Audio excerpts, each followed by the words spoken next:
जो मौजूदा जो सरकार है वो आरक्षण विरोधी, दलित विरोधी सरकार है कि आज बाबा साहब के लिखे हुए संविधान पर खतरा है, देश के लोकतंत्र पर खतरा है और हम सब लोगों को गोलबंद होने की ज़रूरत है, एकजुट होकर लड़ाई लड़ने की ज़रूरत है। जितनी संस्थानें हैं जहाँ जहाँ सरकारी नौकरी लगता है और आरक्षण जहाँ लागू है, ये सरकार जो है आरक्षण खत्म करने के लिए जो है पूरी संस्थान को ही खत्म कर देती है। निजी क्षेत्र में इन लोगों ने बेच देने का काम किया।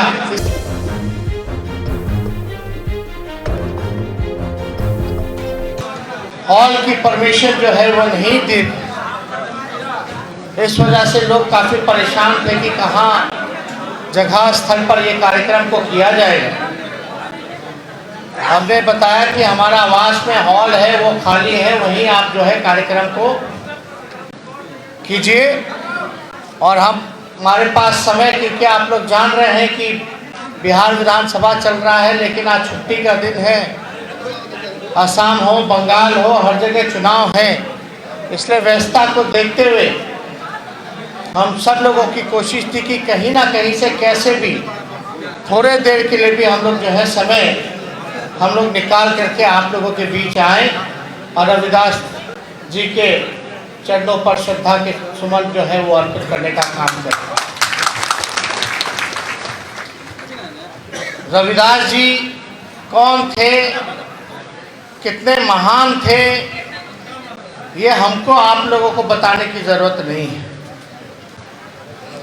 लेकिन ये हम सब लोगों का ड्यूटी है, फ़र्ज़ है कि उनके बताए हुए रास्ते पर हम सब लोगों को चलना है।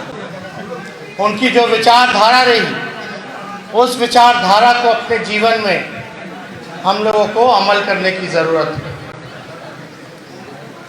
उनके दोहे से सब लोग वाकिफ़ हैं और उनके दोहे में एक संदेश छुपा हुआ रहता है, जिस चीज़ को हम लोगों को गौर करना है और अमल करने की ज़रूरत है। इस कार्यक्रम को करने के लिए सभी लोगों ने पुरजोर जो है मेहनत किया है। हम शिवचंद्र राम जी और उनके टीम को ढेरों बधाई देते हैं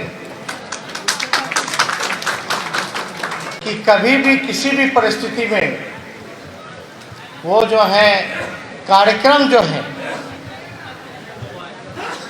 वो ज़रूर कराने का काम करते हैं। इसलिए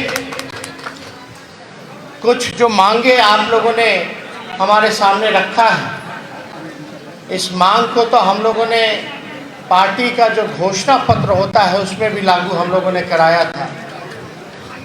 चोर दरवाजे से जो आई हुई जो सरकार है, बेईमानी से सत्ता में ये लोग आए। बिहार के लोग जानते हैं कि हम हारे नहीं बल्कि हराए गए थे। अभी गरीब की सरकार होती तो इनमें से आधा से ज़्यादा जो डिमांड है अब तक पूरा हो गया होता। आप सब लोग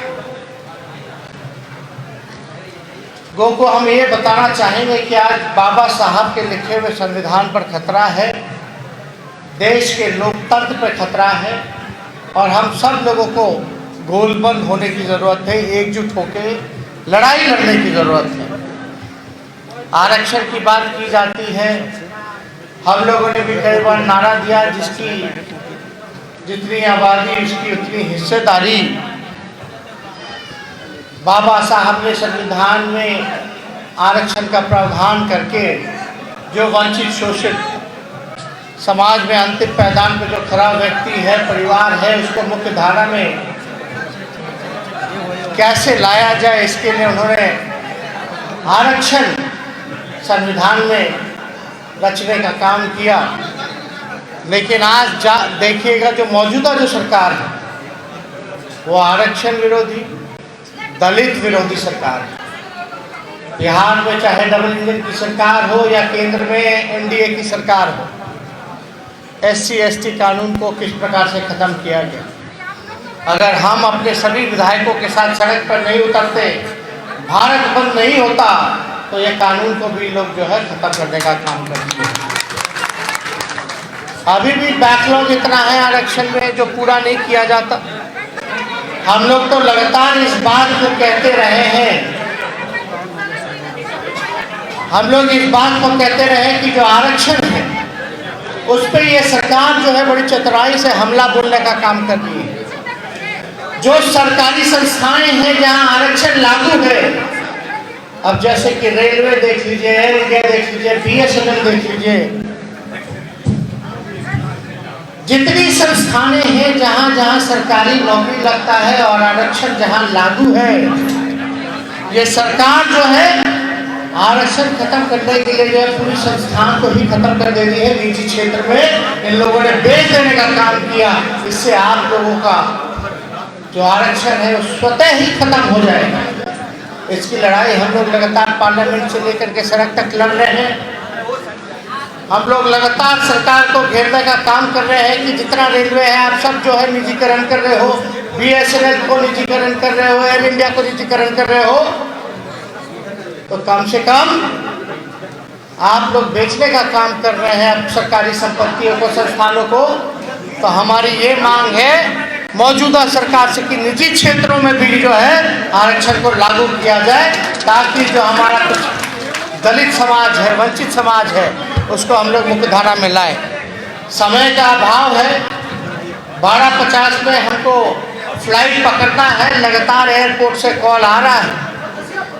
हम लोग चाहेंगे कि ये कार्यक्रम जो है आप लोग अस्थिर से इत्मीनान से बैठ करके जो है कार्यक्रम को चालू रखें, और सभी यहाँ अन्य वक्ता हैं, सब लोग जो है अपनी बातों को, अपने विचारों को आप लोगों के सामने रखेंगे। उसलिए ज़्यादा समय ना लेते हुए अगले बार ज़रूर हम लोग जब मिलेंगे कार्यक्रम में तो इसको और बड़े तरीके से धूमधाम से हम लोग बनाने का काम करेंगे। एक बार पुनः मैं सभी लोगों को धन्यवाद देता हूँ, आयोजकों को धन्यवाद देता हूँ और अपने बातों को यही समाप्त करता हूँ। जय हिंद, जय बिहार।